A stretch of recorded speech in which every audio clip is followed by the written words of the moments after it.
سئل رسول الله صلى الله عليه وسلم عن الإيمان قال أن تؤمن بالله وملائكته وكتبه ورسله أو كما قال النبي صلى الله عليه وسلم. اللہ رب العالمین کے فضل و کرم سے، اس کی توفیق و عنایت سے آپ تمام احباب کے سامنے اس مسجد میں پہلی دفعہ حاضری ہوئی ہے۔ اللہ رب العالمین سے دعا کرے رب کریم ہم سب کا مل بیٹھنا، یہاں پر آنا اور یہاں سے جانا اپنی بارگاہ میں مقبول و منظور فرما لے اور ہمیں اخلاص نیت سے نوازے اور اللہ کی رضا کے لیے مل بیٹھنے کی توفیق عطا فرمائے۔ دراصل اللہ کے لیے مل بیٹھنا یہ بہت بڑی کامیابی کی ضمانت ہے اور ایسے لوگوں کے لیے خوشخبری ہے۔ اللہ رب العالمین کا بہت زیادہ کرم اور انعام ہے کہ اللہ رب العالمین نے دینی مقصد کے لیے، اسلام کے لیے ہم سب کو یہاں پر مل بیٹھنے کی توفیق عطا فرمائی۔ اللہ رب العالمین سے دعا ہوتی رہنی چاہیے کہ اللہ رب العالمین ہمیں اپنے دین کے لیے منتخب فرما لے۔ سورہ بقرہ کی آیت کریمہ کا ٹکڑا پڑھا گیا ہے اور بہت مشہور حدیث جبرائیل کے نام سے مشہور ہے۔ بہت ساری باتیں اس میں رسول اللہ صلی اللہ علیہ وسلم نے بیان فرمائی ہیں۔ سب سے پہلے دیکھتے ہیں کہ اللہ رب العالمین نے کیا ارشاد فرمایا۔ اللہ رب العالمین کے ارشاد گرامی ہے لَيْسَ الْبِرَّ أَن تُوَلُّوا وُجُوهَكُمْ قِبَلَ الْمَشْرِقِ وَالْمَغْرِبِ۔ نیکی صرف یہی نہیں ہے کہ آپ اپنے چہروں کو مشرق اور مغرب کی جانب کرتے رہیں، وَلَكِنَّ الْبِرَّ، لیکن نیکی یہ بھی ہے مَنْ آمَنَ بِاللَّهِ، کہ جو شخص اللہ رب العالمین پر ایمان لے کر کے آ جائے، یہ سب سے بڑی نیکی ہے۔ اس کے بعد کتابوں پر، رسولوں پر، یوم آخرت پر ایمان کا ذکر ہے۔ آج ہم جانیں گے ایمان باللہ کیا ہے، کہ اللہ پر ایمان لانے کا مطلب کیا ہے، اللہ کی ذات مبارک مقدس مطہرہ کیا چیز ہے، اللہ ہے کون، اللہ کا تعارف، اللہ کیا کر سکتا ہے، کیا کرتا ہے، اللہ کی خوبیاں کیا ہیں، کمالات کیا ہیں، کرشمات کیا ہیں، اللہ رب العالمین نے کیا کیا ہے اب تک اور وہ کیا کر سکتا ہے۔ یہ بہت سارے اس طرح کے سوالات ہو سکتے ہیں۔ وہ تعارف جو اللہ رب العالمین اپنا خود کرائے، اس سے بہتر تعارف کوئی نہیں کرا سکتا۔ جو بات اللہ رب العالمین اپنے بارے میں بتلائے، اس سے بہتر بات اپنے بارے میں کوئی نہیں بتا سکتا۔ رسول اللہ صلی اللہ علیہ وسلم سے سوال ہوتا ہے، جبرائیل علیہ السلام تشریف لاتے ہیں، لمبی حدیث ہے۔ آپ صلی اللہ علیہ وسلم کے سامنے دو زانو بادب بیٹھ گئے، اسلام کے بارے میں سوال ہوا، پھر ایمان کے بارے میں سوال ہوا۔ پوچھا گیا اللہ کے رسول عن الایمان، ایمان کے بارے میں کچھ وضاحت کیجیے، ایمان کیا ہے؟ تو آپ نے فرمایا ان تؤمن باللہ، کہ تو ایمان لے کر کے آئے اللہ پر، وملائکتہ، اس کے رسول فرشتوں پر، وکتبہ، اس کی کتابوں پر، ورسلہ، اس کے رسولوں پر، والیوم الآخر، اور آخرت کے دن پر، وتؤمن بالقدر خیرہ وشرہ، اور اس بات پر بھی ایمان لانا ہے کہ تقدیر میں اچھا لکھا ہے یا برا لکھا ہے، ہو کر کے رہے گا اور صحیح ہے، غلط کچھ بھی نہیں لکھا گیا اس میں۔ اللہ رب العالمین پر ایمان کس طرح سے لایا جائے؟ جس طرح سے اللہ رب العالمین نے کہا، جس طرح سے رسول اللہ صلی اللہ علیہ وسلم نے بتلایا، جس طرح سے صحابہ اکرام رضوان اللہ علیہم اجمعین ایمان لے کر کے آئے۔ اللہ رب العالمین کا تعارف کیا ہے؟ قرآن مجید میں بہت ساری آیات میں اللہ رب العالمین نے اپنا تعارف کرایا ہے۔ سورہ حدید ہم جب پڑھیں، اللہ رب العالمین نے ارشاد فرمایا سبح للہ ما فی السماوات والارض، جو کچھ آسمانوں میں اور زمینوں میں ہے سب کی سب اللہ کی تعریف بیان کر رہی ہیں۔ یعنی ہم تعریف بیان کریں یا نہ کریں اس سے فرق پڑنے والا نہیں۔ ہر چیز، ہر مخلوق آسمانوں کی ہو یا زمینوں کی ہو، اللہ کی تعریف بیان کر رہی ہے۔ یہ تعریف کرنے کا انداز کیا ہے، طریقہ کیا ہے؟ اللہ رب العالمین نے سورہ بنی اسرائیل کے اندر ارشاد فرمایا وَلَكِنْ لَا تَفْقَهُونَ تَسْبِيحَهُمْ، ان کی کرنے کی جو تسبیحات ہیں اس کو تم سمجھ نہیں سکتے، اور نہ سمجھنے کا ہمارا مقصد ہے۔ اللہ رب العالمین نے خبر دی، ہم نے مان لیا۔ ایمان کس چیز کا تقاضا کرتا ہے کہ آپ من وعن ویسے ہی تسلیم کریں، دل سے اس کو مانیں اور تسلیم کریں، اور زبان سے اس کا اقرار کریں۔ آپ کہیں کہ ہاں میں مسلمان ہوں، میں مومن ہوں، اور دل میں بھی وہی باتیں ہونی چاہیے جو آپ زبان سے ادا کرتے ہیں۔ اگر ایسا نہیں ہے تو پھر آپ منافق ٹھہرتے ہیں۔ منافق کیوں منافق کہتے ہیں؟ دل میں ان کے اسلام نہیں ہے، زبان پر اسلام ہے، اسلام ان کے دل تک نہیں پہنچ سکا۔ اس لیے معلوم یہ ہوا کہ مومن اور مسلمان ہونے کا تقاضا یہ ہے کہ جو کچھ آپ کے دل میں ہے اللہ کے لیے، رسول اللہ کے لیے، وہ چیزیں آپ کی زبان پر بھی ہونی چاہیے کہ اللہ ایک ہے، اس کا کسی بھی معاملے میں کسی بھی طرح سے کوئی شریک ہی نہیں ہے اور نہ ہو سکتا ہے۔ اللہ کو اس کے تمام معاملات میں، اس کے تمام امور میں، تمام جو کام کرتا ہے اکیلا ماننا۔ اگر اللہ کے ساتھ ذرہ برابر بھی کسی کا شریک ٹھہرایا، کسی کو بنایا، کسی کو سہارا لگایا، وہ مرد کا ہو یا عورت کا ہو یا بیوی کا ہو یا بچوں کا ہو یا باپ کا ہو، آپ مشرک ٹھہرتے ہیں۔ بڑی مشہور سورۃ کریمہ سورہ اخلاص پڑھیے نا، اللہ کا تعارف ہے قل هو اللہ احد، کہیے کہ اللہ اکیلا ہے، تنہا ہے۔ اللہ الصمد، اللہ بے نیاز ہے، کوئی پرواہ نہیں ہے اس کو۔ ہم چاہے اس کی کبریائی بیان کریں یا نہ کریں، نمازیں پڑھیں یا نہ پڑھیں، صدقہ خیرات دیں یا نہ دیں، حج عمرے کریں یا نہ کریں، اللہ الصمد، اللہ بے نیاز ہے، بے پرواہ ہے۔ کوئی فرق نہیں پڑتا اس کو کہ ہم کریں یا نہ کریں، یا اور کوئی تعریف کرے یا نہ کرے، وہ تو تعریف کیا ہوا ہے۔ لم یلد ولم یولد، نہ اس کو کسی نے پیدا کیا ہے اور نہ ہی اس نے کسی کو پیدا کیا ہے، وہ بے نیاز ہے ان چیزوں سے۔ یہ سلسلہ تو اللہ نے مخلوقات میں رکھا ہے، ان کو ضرورت ہے، اللہ کو ضرورت ہی نہیں ہے۔ اللہ ہے کیا؟ اللہ لا الہ الا هو الحی القیوم، اللہ وہ ہے جس کا کوئی بھی کسی طریقے سے شریک نہیں، ساتھی نہیں، وہ اکیلا ہے، تنہا ہے۔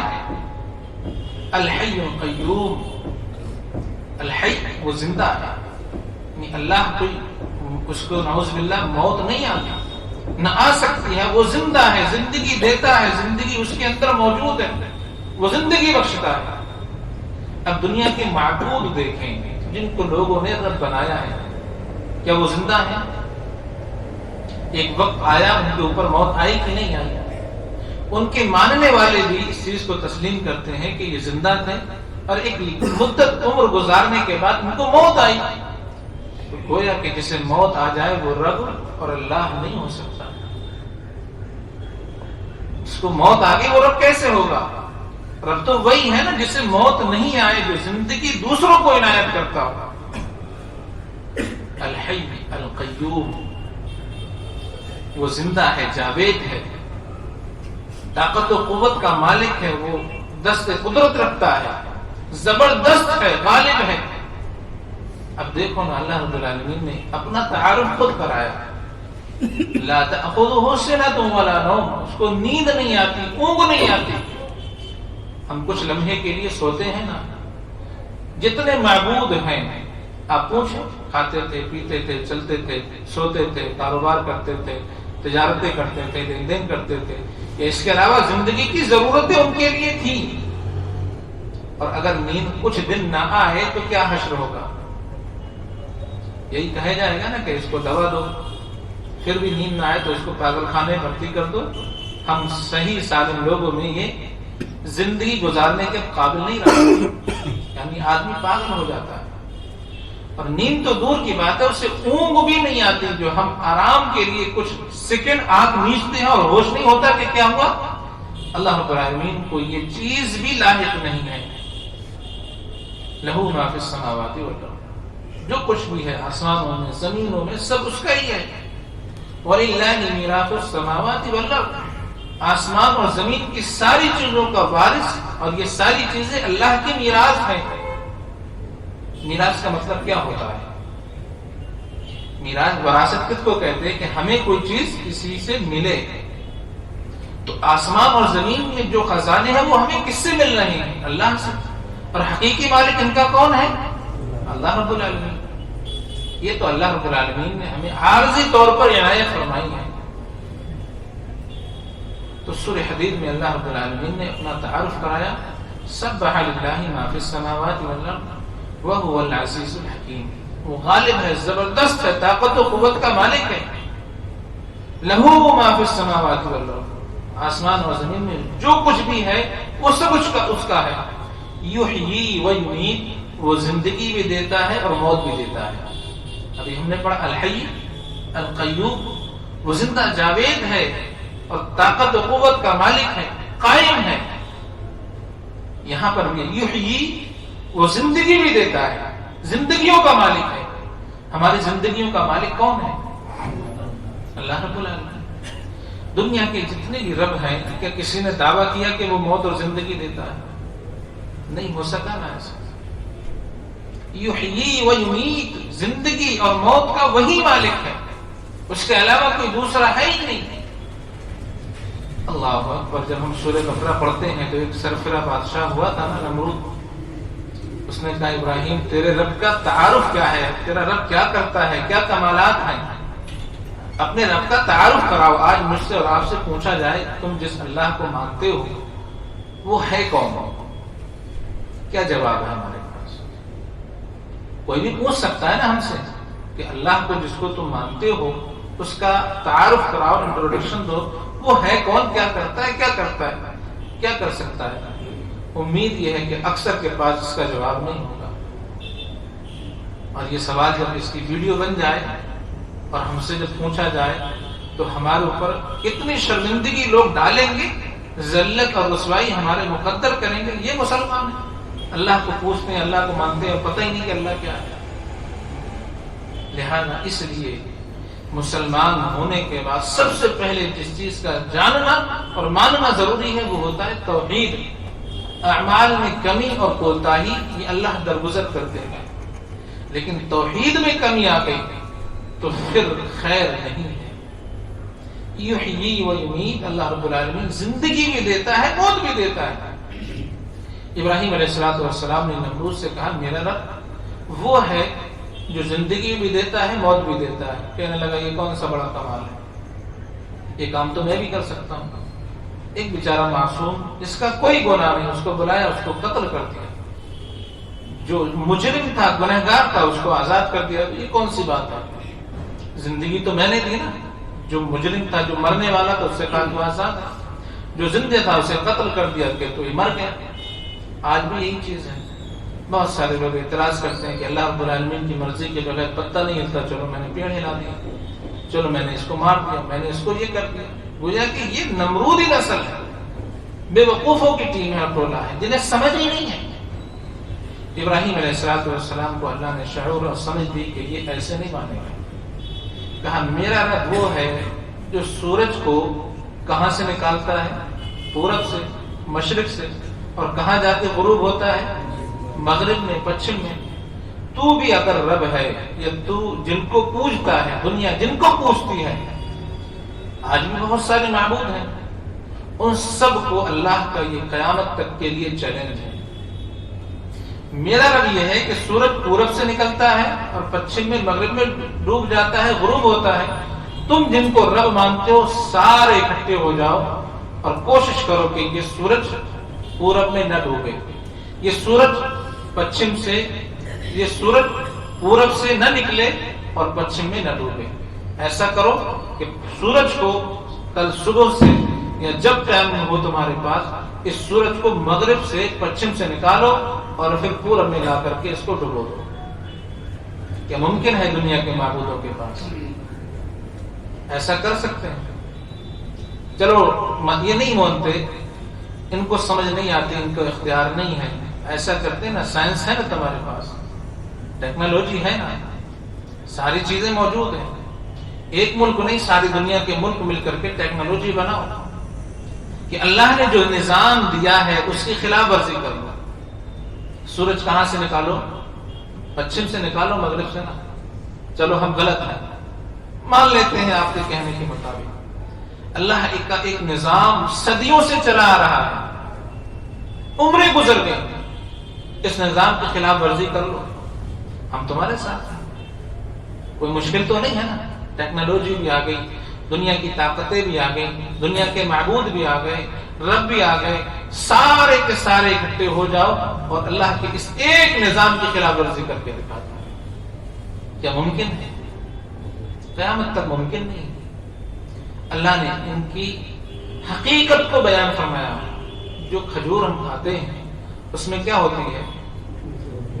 گٹلی سے اوپر ایک جھلی ہوتی ہے، اس کے اندر ایک دھاگا بھی ہوتا ہے، ہمیں قطمیر بولتے ہیں اس کو، یہ اس کے بھی مالک نہیں ہے۔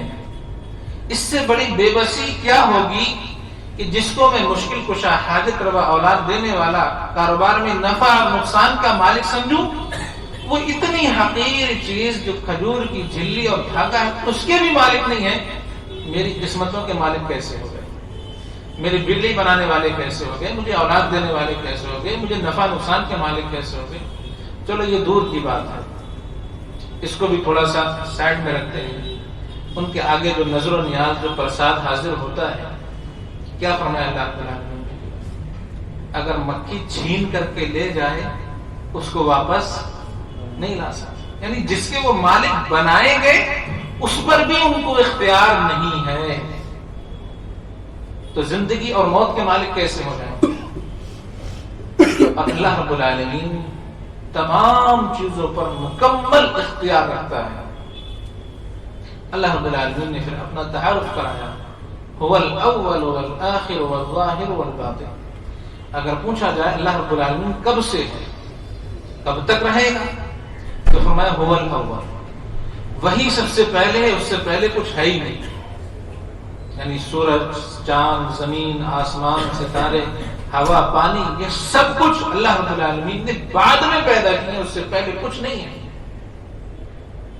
چلو یہ سورج، چاند، ستارے، سوال ہو سکتا ہے نا قیامت آئے گی ختم ہو جائے گی تو گویا کہ نعوذ باللہ اللہ بھی ختم ہوگا، اس کے بعد بھی کچھ نہیں ہوگا، یہ نظام ختم ہوگا پھر بھی اللہ باقی رہے گا۔ اب دیکھو نا، جو معبود دنیا پر ہیں وہ کبھی تو پیدا ہوتے ہیں، جنم ہوتا ہے ان کا، یا پھر ان کا انتقال ہوتا ہے، وہ مرتے ہیں، تو وہ خود اپنی زندگی اور موت کے مالک نہیں ہیں، تو میرے لیے کیا کر سکتے ہیں؟ وہ ظاہر، وہ ظاہر بھی ہے، اس کی قدرتیں، اس کے شاہکار واضح ہیں، آیا ہے، کسی سے پوشیدہ نہیں ہے۔ سورج کس نے بنایا؟ اللہ رب العالمین۔ اور جب کہکشاؤں کی طرف دیکھا جائے، جس گلیکسی میں ہم رہتے ہیں، جو ستاروں کی دنیا اور جھرمٹ جو ہے، اس کے اندر یہ دنیا پائی جاتی ہے۔ اس گلیکسی کے اندر آپ جب سائنس کو پڑھیں اور سمجھیں، اللہ رب العالمین نے 300 یا 3000 کروڑ سورج بنائے ہیں۔ ہم تو صرف ایک سورج کو دیکھتے ہیں اور جب اس کی شدت ہو جائے تو پریشان ہو جاتے ہیں، اللہ اتنی گرمی، چلو یہ اللہ نے بنایا ہے، تم کہتے ہو اللہ نے نہیں بنایا، یہ میرے معبود نے بنایا، اس نے بنایا، اس نے بنایا، چلو ایک اور بنا لو نا، مشکل کیا ہے، ایک اور سورج بن سکتا ہے نا، چلو یہ اللہ کا ہو گیا، دوسرا پیدا کرو نا، یہ چاند یہ بھی اللہ کو دے دیا، چلو ہمارے معبود بہت کچھ کرتے ہیں تو دوسرا پیدا کر لو نا، کیا مشکل ہے؟ یہ ستارے اللہ کے بنائے ہوئے ہیں، کبھی اس ستاروں کے نظام میں گڑبڑی آئی؟ کسی نے دیکھا کہ دوپہر کے 12 بج رہے ہوں، سورج اس کو ستارے نظر آتے ہوں، اس کو چاند نظر آتا ہو؟ یہ نظام کس نے رکھا تھا؟ آگے یہی بات ارشاد فرمایا یولج اللیل فی النہار ویولج النہار فی اللیل، وہ رب وہ ہے جو دن کو رات میں، رات کو دن میں لے کے آتا ہے اور سینے کے اندر کی باتوں کو بھی جانتا ہے۔ یہ بھی یاد رکھو تمہیں اس کے پاس لوٹ کر کے جانا ہے۔ جب مجھے معلوم یہ ہو گیا کہ مجھے کس کے پاس جانا ہے، اللہ کے پاس جانا ہے، اب اللہ سے کس حال میں ملنا پسند کرو گے یہ بتایا جائے۔ بے ایمان، چور، ڈکیت، شرابی، بے نمازی، بے روزے دار، کس حال میں اللہ سے ملنا پسند کرو گے؟ ان گندی عبادتوں کے ساتھ، ان بے ایمانی کے ساتھ، کس کے ساتھ ملنا پسند ہے؟ دل پہ ہاتھ رکھ کے بولو کہ سوچو کہ میں اللہ سے کس حال میں ملنا پسند کروں گا۔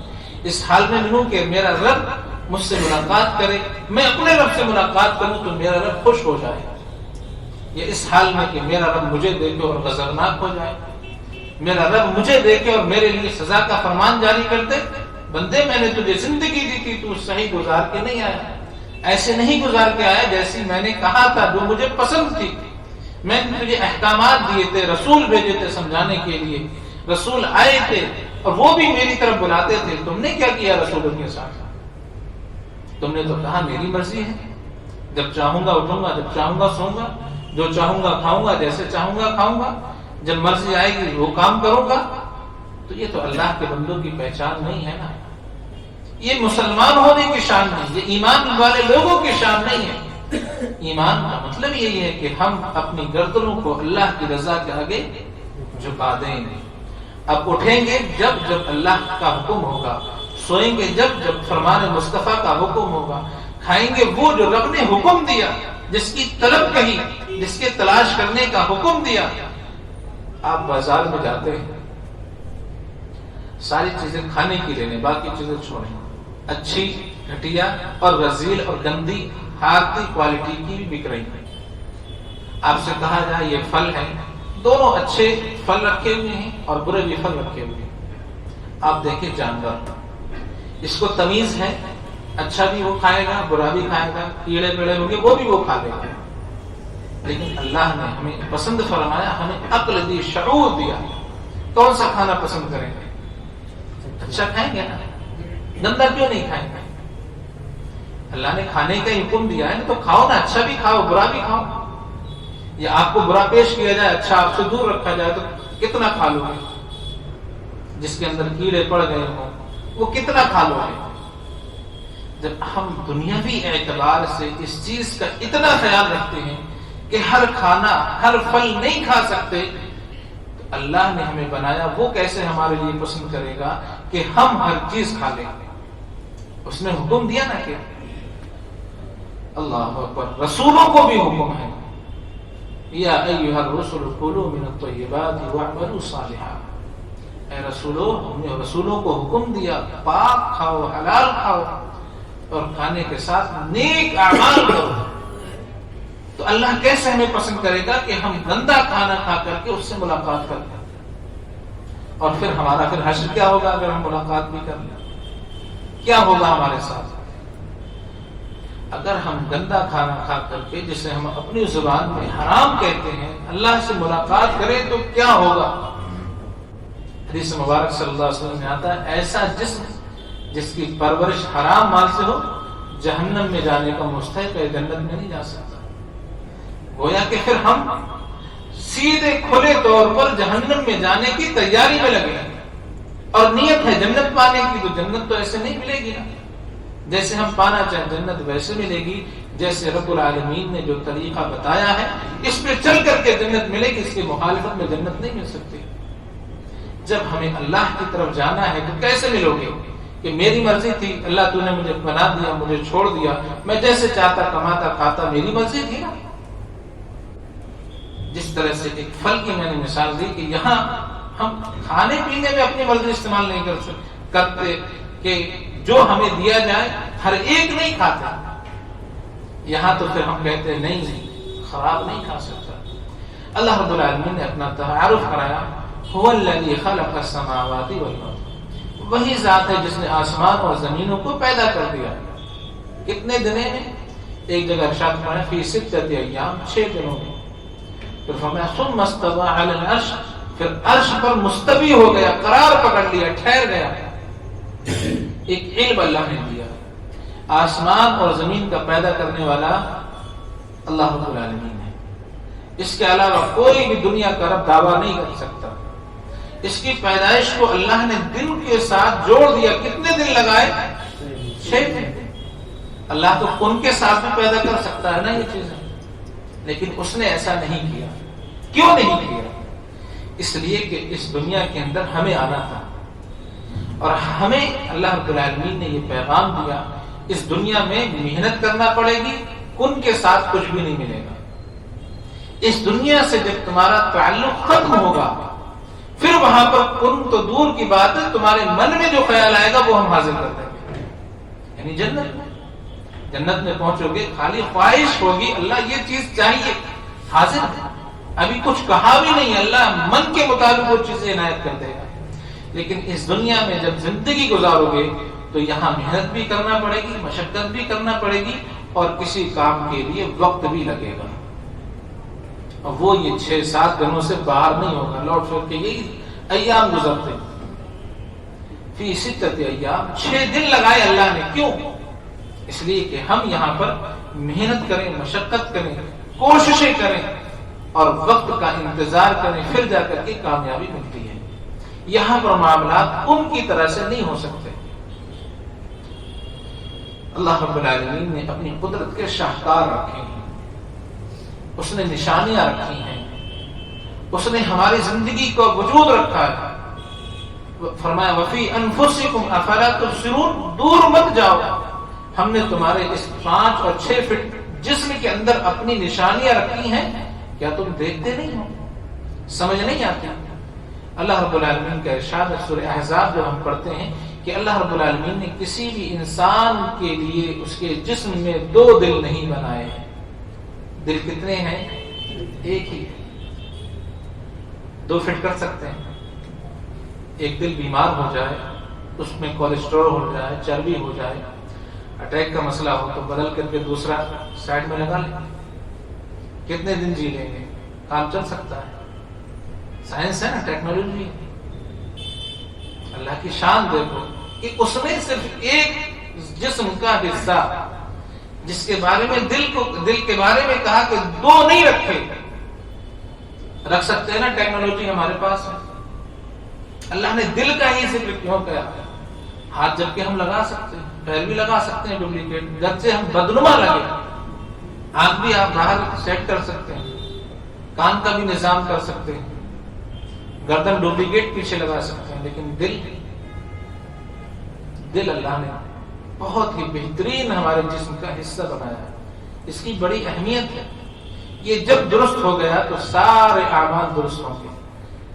جب اس دل کے اندر کمی آئے گی، کھوٹ آئے گا، تو پھر معاملہ گڑبڑ ہو جائے گا، پھر آدمی کہیں کا نہیں رہتا ہے۔ تو اللہ نے ہمارے اندر نشانیاں رکھی ہیں، ایک ایک عضو دیکھیں، دل ہے، آنکھیں ہیں، کان ہے، ناک ہے۔ اللہ اکبر، یہ ناک ہم جو چھوٹی سی سمجھتے ہیں نا، یہ بڑی کمال کی چیز ہے۔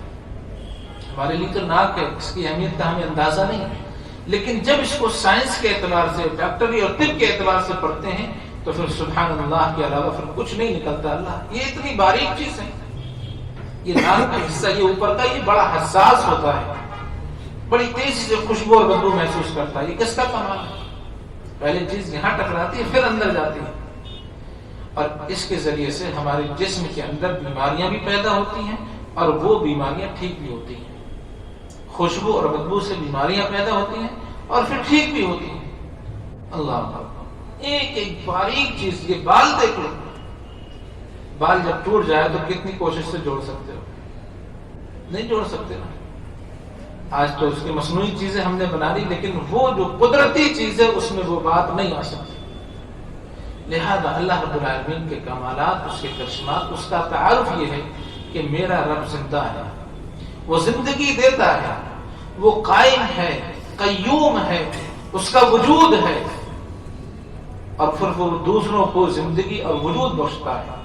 وہ آسمان اور زمین کا مالک ہے، اسے نیند نہیں آتی، اسے اونگ نہیں آتی، اسے کھانے کی ضرورت نہیں، اسے پینے کی ضرورت نہیں. یہ دنیا، یہ سورج، یہ چاند، یہ ستارے، یہ شہکار، یہ سب کے سب اللہ کے پیدا کیے گئے.